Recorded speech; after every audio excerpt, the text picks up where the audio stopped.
scapula. And this movement is coordinated by synergistic action of the muscle called dynamic stabilizer. The deltoid action causes a superior shear force of the humeral head that, if unopposed, may cause the impingement of the soft tissues. The compressive force of the rotator cuff offsets the deltoid action to form a coupled force to stabilize the humeral head into the glenoid fossa. Shoulder impingement is common in people using their arm at or over the shoulder level, yes, for prolonged periods. The picture shows a poorly vascular region on the supraspinatus tendon called crescent zone. The chronic irritation on this zone may lead an inflammation, and the inflammation causing a swelling and thickening of the tendon, impairing the passage of the supraspinatus through the subacromial space. In overhead athlete, we have a specific kind of impingement syndrome called internal impingement. It is a contact between the articular side of the supraspinatus and or infraspinatus tendon and the posterior superior line of the glenoid when the arm is abducted at 90 degrees and externally rotated. Repetitive overhead movement causes a gradual stretching of the anterior capsula, making necessary additional work of the rotator cuff to guarantee the stability, to ensure the shoulder stability. As a consequence of the anterior capsular laxity, the posterior capsula becomes tight and cause the internal rotation deficit of the glenohumeral. So, in this case, it's imperative to perform some specific exercise to stretch the posterior capsula and to avoid the ulterior stiffness. The pathomechanic of the internal impingement symptoms have immediately response on the court. The athlete can say you in which exactly point and during which exactly movement of the athletic action he feels pain. That's why during the cooking phase of the throwing, if the body of the scapula,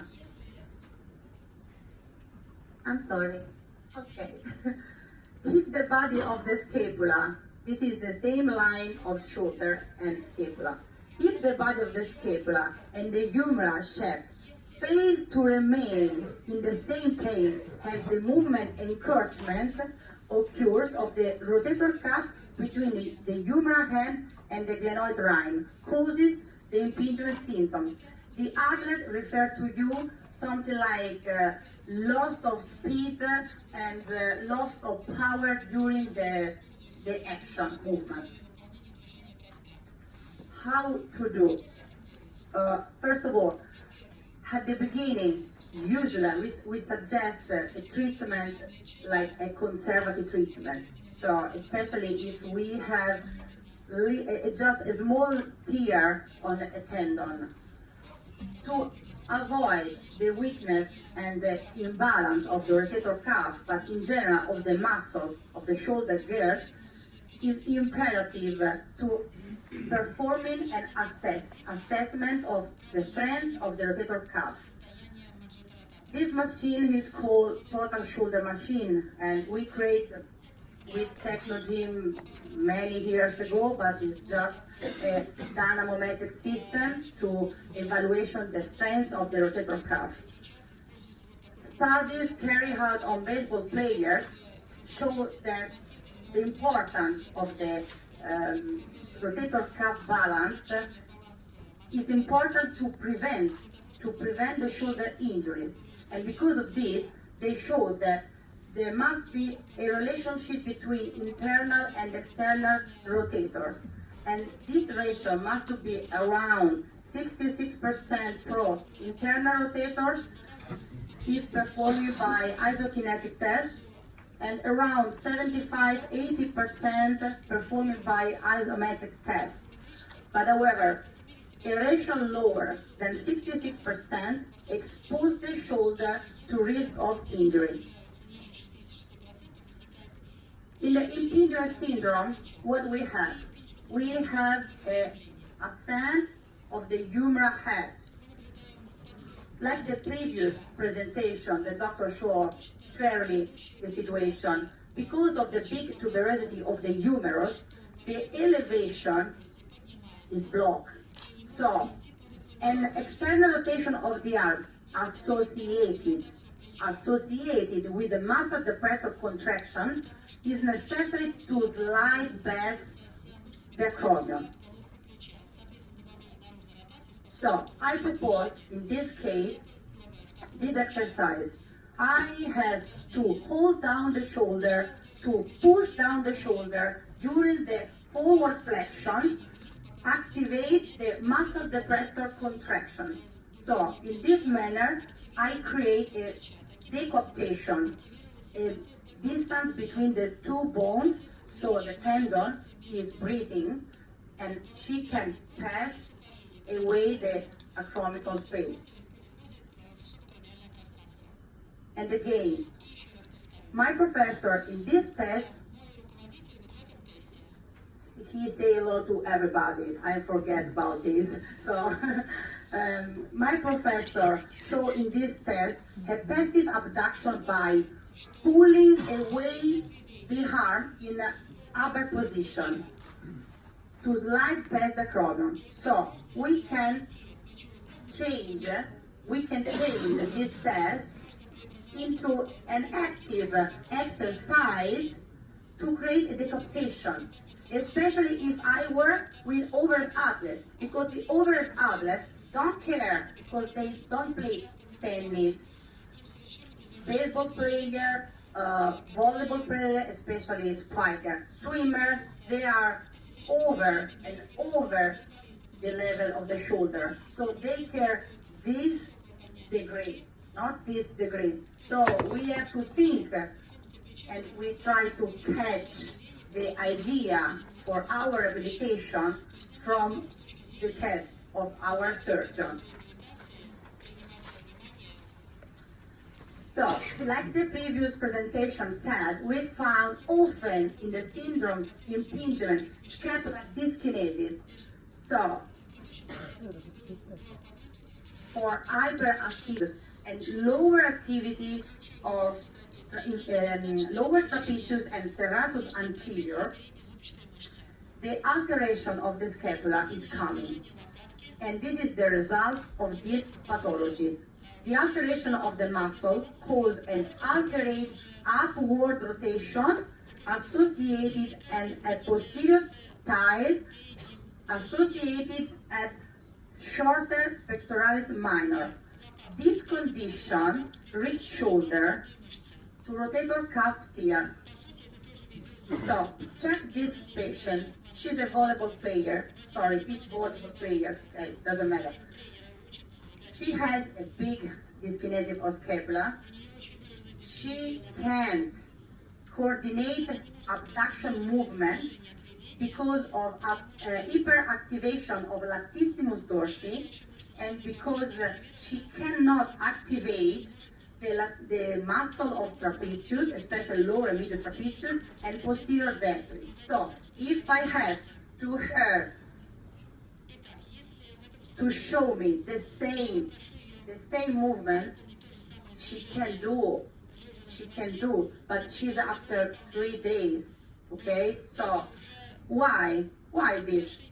I think about this and I said, okay, you can control your scapular muscle, okay, prone position, try to do the same. In this position, the posterior muscles are activated to work against the gravity, okay? So, because of this, I try to start to perform scapular reinforcement in prone position and secondary in standing position with light tubing. So, what about the post-operative meningeal after rotator cuff tear?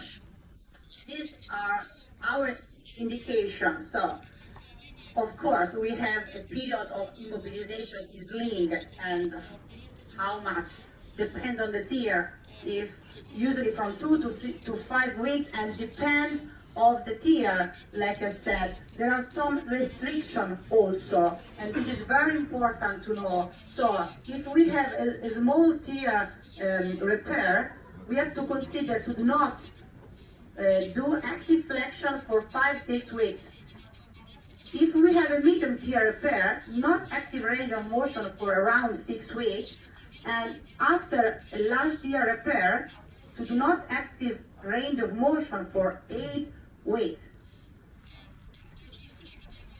During this first phase, so we are in the early post-operative management, the motion is restricted and is performed in the scapular plane, because we have to protect, the capsule, not in this case, but in general, the capsule and especially the soft tissue repair. In the second phase can approximately start from week 6 to until 3 months post-operative, more or less, and our first goal is to restore full range of motion. But we can also work with isometric exercise in closed kinetic chain. I show you some exercise for strength of rotator cuff, and we can introduce around approximately from week 8 post-operative light therapy exercises. As you know, after surgical procedure, muscle activation patterns and strength is altered also for the immobilization period. So you can see these athletes after 8 weeks and after 14 weeks. So you can see the difference. And because of this, you have to, it's imperative to perform the scapular muscle proprioception and strength. So you can see from this video some exercise that usually I show perform with athletes in this period. So scapular protraction, retraction, scapular elevation and depression, and a combination of the movement, internal rotation plus scapular elevation, and external rotation plus depression. So we know that if we want to work for rotator cuff strength, we must be sure that we have a stable scapular base. So the scapular base must be fixed, but must be established. After this, I can work with rotator cuff. However, the rehabilitation of the rotator cuff should focus on repetition rather than loads, because the patient may have the tendency to activate inappropriate muscles with compensation. So, after 3 months, if we work with athletes, doesn't care if there is professional athlete or not, we have to push from this period, from 3 months post-operative approximately. And during this phase, the program progresses to aggressive isotonic sensing activity. But the important is to perform the exercises based on individual case and on individual sport.